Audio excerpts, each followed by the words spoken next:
हमें लूटकर वो लुटेरे बन गए, लेकिन हम तो लुटकर भी आगे बढ़ते रहे।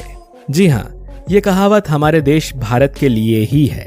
जहाँ जो आया इस देश को लूटने के लिए ही आया। अब जरा सोचिए, जिस भारत देश में सैकड़ों रियासतें थीं, क्या वहां भी बेशकीमती हीरे जवाहरातों की कमी रही होगी? अब आप ये सोचेंगे तो सही मायनों में ये समझ पाएंगे कि ऐसे ही थोड़ी ना भारत को सोने की चिड़िया कहा जाता था। लेकिन कभी मुगलों ने तो कभी अंग्रेजों ने दुनिया के सबसे समृद्ध देश भारत को इतनी बार लूटा कि इसे कंगाल बनाकर रख दिया। और सिर्फ खजाना ही क्यों, भारत में मिलने वाले एंटिक पीस को भी जमकर लूट कर ले गए अपने देश। आज हम जानेंगे भारत से लूटा गया खजाना और अद्भुत वस्तुओं का क्या हुआ। आखिर आज वो बेशकीमती कोहिनूर हीरा किस देश में है? तो चलिए जानते हैं हमारे देश की विरासत के वो अनमोल नगीने आज कहाँ हैं, जो कभी हमारे राजाओं से लूट लिए गए थे। नंबर 1, दुनिया भर में खोजा गया अब तक का सबसे बेशकीमती कोहिनूर हीरा। इसके बारे में कौन नहीं जानता। कहा जाता है कि ये हीरा इतना खास है कि इसकी कीमत का अंदाजा लगाना किसी के बस की बात नहीं। यही वजह है कि हर राजा की नजर इस कोहिनूर हीरे पर थी। और एक वक्त ऐसा था जब ये हीरा भारत की शान हुआ करता था। लेकिन आज हम हिंदुस्तानी इस हीरे की एक झलक के लिए भी तरसते हैं। माना जाता है कि कोहिनूर हीरा वर्तमान भारत के आंध्र प्रदेश राज्य के गुंटूर जिले स्थित गोलकुंडा की खदानों से प्राप्त हुआ था। पर यह हीरा खदान से कब बाहर आया, इसकी कोई पुख्ता जानकारी इतिहास में नहीं मिलती है।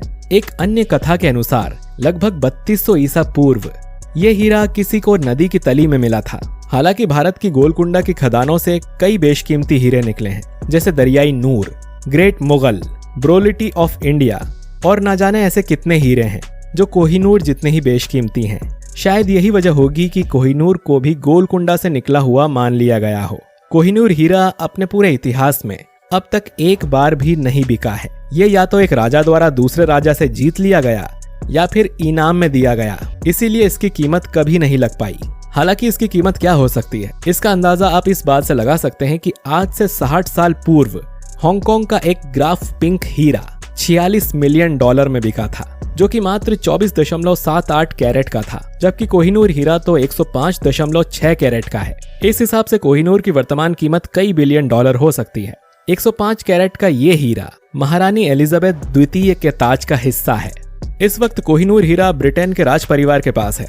लंदन टावर ब्रिटेन की राजधानी लंदन के केंद्र में टेम्स नदी के किनारे बना एक भव्य किला है, जिसे सन 1078 में विलियम द कॉकरर ने बनवाया था। राज परिवार इस किले में नहीं रहता है और राजशाही जवाहरात इसमें सुरक्षित हैं, जिनमें कोहिनूर हीरा भी शामिल है। लेकिन कई बार भारत में ब्रिटिशियंस से अपील की गई है कि वो भारत के इस बहुमूल्य धरोहर को वापस लौटा दे, लेकिन आज तक भारत की इस अपील पर अमल नहीं किया गया। साल 2013 में ब्रिटेन के प्रधानमंत्री जब 3 दिनों के लिए भारत आए थे, तब भी उनके सामने कोहिनूर हीरे को वापस लाने की मांग की गई थी और उन्होंने साफ कहा था कि ये हीरा वो भारत को वापस नहीं लौटा सकते।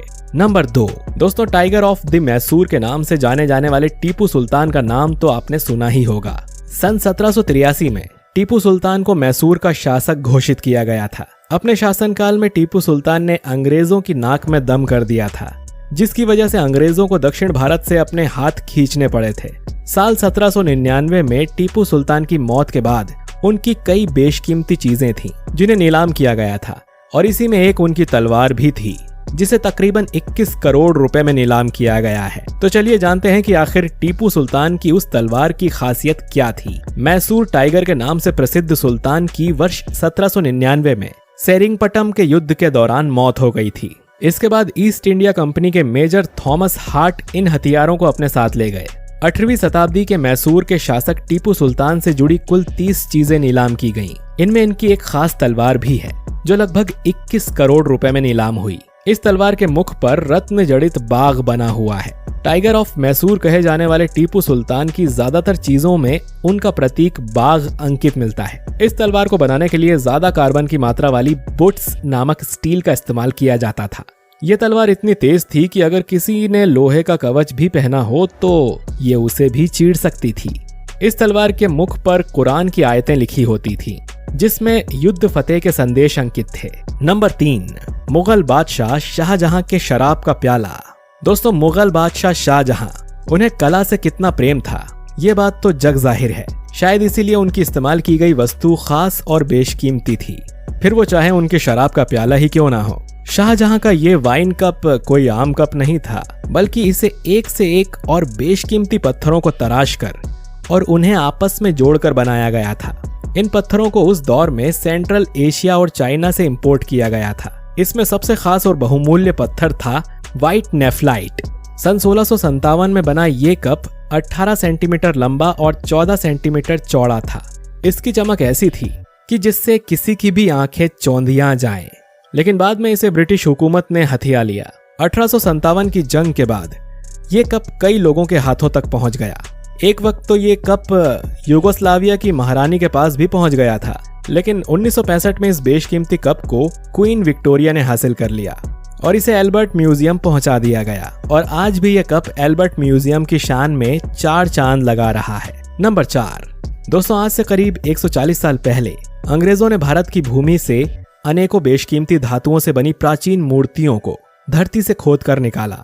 ब्रिटिश म्यूजियम लंदन में भारत के अमरावती की एक ऐसी सबसे सुंदर और सबसे अनोखी मूर्ति आज भी रखी हुई है। सिर्फ यही नहीं, भारत से लूटी गई करीब 70 और प्राचीन मूर्तियां भी उसी म्यूजियम की शोभा बढ़ा रही हैं। सन 1886 में अंग्रेजों ने मध्य प्रदेश के भोजशाला से माता सरस्वती की एक प्राचीन मूर्ति भी लूट ली और इसे तुरंत ब्रिटेन के म्यूजियम तक पहुंचा दिया। वैसे भी उस दौर में अंग्रेज यही किया करते थे। भारत से लूटा गया सारा खजाना तुरंत जहाजों पर लादकर ब्रिटेन के लिए रवाना कर दिया जाता था। दरअसल सन 1034 में भारत में राजा भोज का शासन हुआ करता था और उन्होंने मध्य प्रदेश में एक बहुत ही भव्य और विशाल मंदिर की स्थापना की थी। इसे भोजशाला कहा जाता था। यह मंदिर प्राचीन भारतीय स्थापक की कला का एक बहुत बेजोड़ नमूना था। इसी मंदिर में राजा भोज ने बेशकीमती पत्थरों और धातुओं से बनी मां सरस्वती की प्रतिमा को स्थापित किया था, जिन्हें बाग देवी के नाम से जाना जाता था। लेकिन दुर्भाग्यवश ये प्रतिमा आज हमारे देश से कोसों दूर है। ऐसा माना जाता है कि 1826 में ईस्ट इंडिया कंपनी ने मालवा के राजा को हराकर मालवा पर कब्जा किया और उसके बाद उन्होंने भोजशाला समेत कई इमारतों को तबाह कर दिया और वहां रखे सभी बेशकीमती मूर्तियां और खदानों को लूट कर ले गए और जहाजों में भरकर उन्हें अपने देश ब्रिटेन भेज दिया। दोस्तों, ये वो दौर था जब अंग्रेज भारत में जम चुके थे।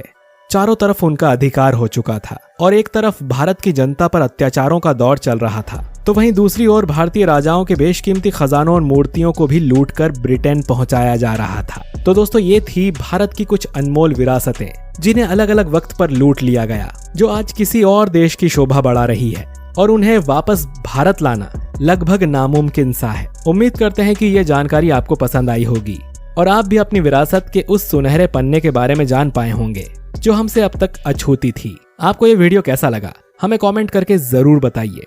अगर पसंद आया है तो इसे लाइक और शेयर भी कीजिए। चैनल पर अगर आप नए हो तो सब्सक्राइब करके बेल आइकन जरूर दबाइए ताकि आपसे हमारा कोई भी इंफॉर्मेटिव वीडियो मिस ना हो सके। शुक्रिया।